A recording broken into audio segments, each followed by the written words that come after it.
Hi guys, how you doing? You alright? Yeah, what it is, right, is we're on 2.1 now.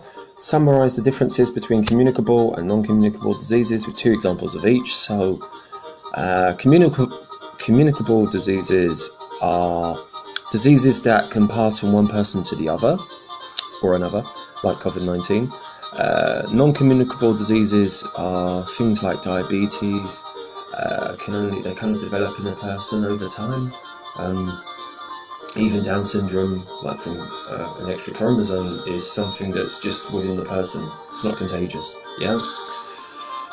Communicable diseases are also known as infectious diseases. Non-communicable diseases are referred to as chronic, which means that they take a long time to develop with the person until eventually it becomes full blown. Yeah, where a communicable disease like malaria, straight away, yeah, there's an effect. It's more acute and develops quickly, like COVID-19.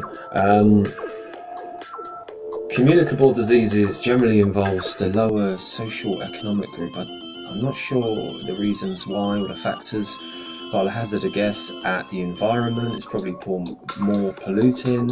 Their probably work conditions and living conditions are probably worse.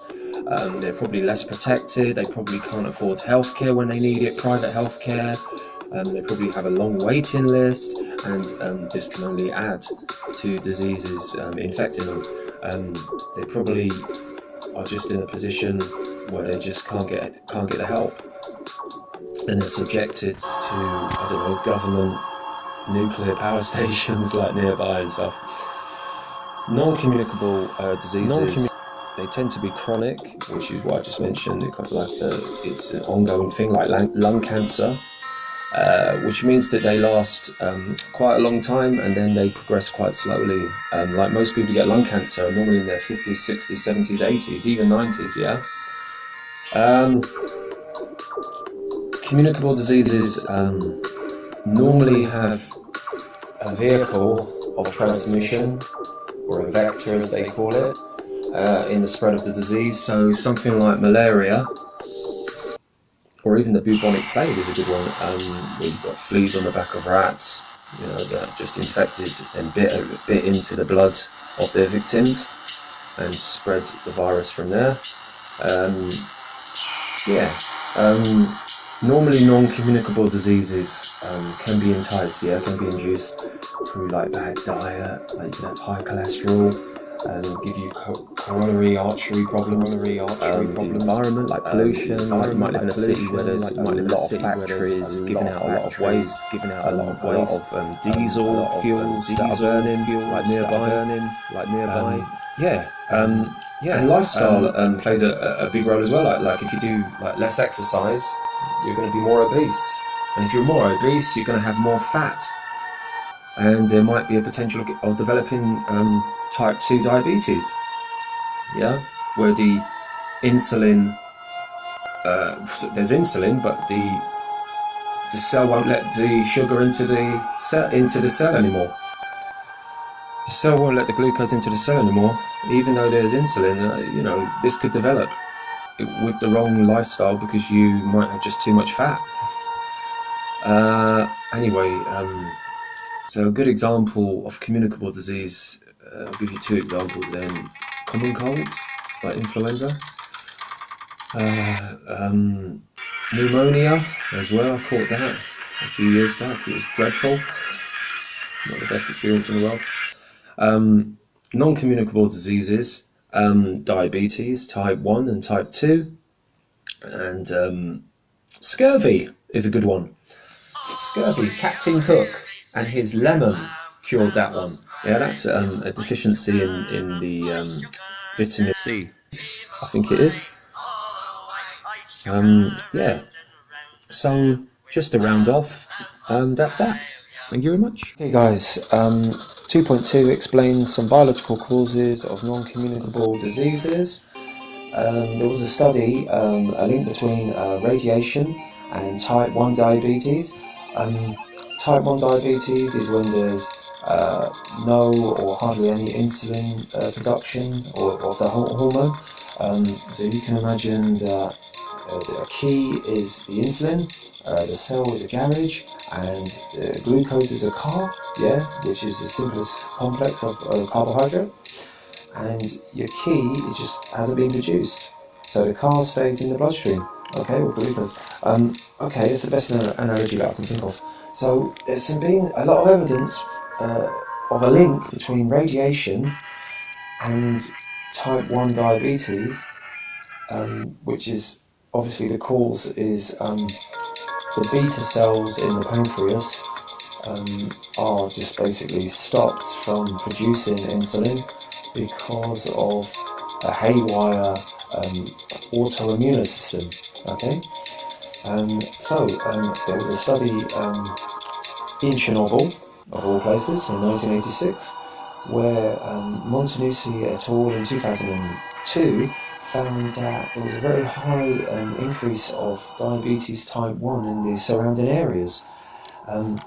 This was supported by Nanisklava et al. In 2004, who found that in the local Gomel region, that indeed the type 1 diabetes had increased compared to Minsk, which was further away, and but it was contradicted though by a Polish research audit in 2004 by Berdanska and Stankiewicz et al., who didn't find any increase at all. But then Poland is miles away, isn't it? I don't really agree with that research. Missouri et al., 2018, they found that when they did large exposure to rats, that the rats developed high blood glucose levels, oxidative stress, and impaired insulin secretion result of being exposed to the radiation. Type 1 diabetes induced. Okay, moving on to type 2 diabetes. If we go back to that analogy with the key, the garage and the car, in type 2 diabetes, everything, all the components are there, but the key doesn't seem to be working on the garage. Just a rusty key or a rusty garage, I don't know. Okay, but what we'll call that is when the cell is being resistant to the key or the insulin, okay? Ho 1994, he did research on the survivors of the atomic bomb in Hiroshima, and he found that there was increased levels of type 2 diabetes in the decades that followed. So the radiation exposure, probably, correlation. Zaver et al. 2001 supports that, with Chernobyl workers getting very high insulin levels in the blood, which is pre-coded to type 2 diabetes. There was a study by Kaminsky et al. In 2015, similar results where diabetes was found in survivors of Chernobyl. Also, Nylander et al. 2016, he did a mouse study which suggested that epigenetics was responsible, where the wrong genes are being expressed at the wrong time, where genes that were supposed to be switched on are switched off, and so on. He was sort of looking at cancer treatments and found there was a development in insulin resistance and type 2 diabetes late in life. I'm going to leave that bit out and have a point of doing that. Alright, just cracking on to number 5. Neroni and Annunzio in 2005, they found that children who were exposed to cancer developed insulin resistance, which is what I just told you, that the lock wouldn't work on the garage. You had a monkey test here where monkeys after 5 to 9 years developed type 2 diabetes after doses of radiation compared to monkeys that weren't exposed. And also they had higher insulin resistance, but also lower body fat levels as well. So there was the key wasn't working. The cells in the body weren't allowing glucose into their garage, as it were. That's Kavanagh et al. 2015. And also, the last thing I want to mention is the 1946 to 1958 nuclear weapons testing in Oceania. Simon et al. Did an audit on that in 2010, and they found that Oceania has the biggest fasting blood glucose levels in the world. And this was recorded between 1980 and 2008 by Danell et al. In 2011. They found that. And this proved that there was a definite correlation between acute and chronic radiation fallout, and because of weapons testing at the time, and people's condition. Most people had very high glucose levels in their blood and had very low fat in their bodies, which is interesting. Anyway, that's that.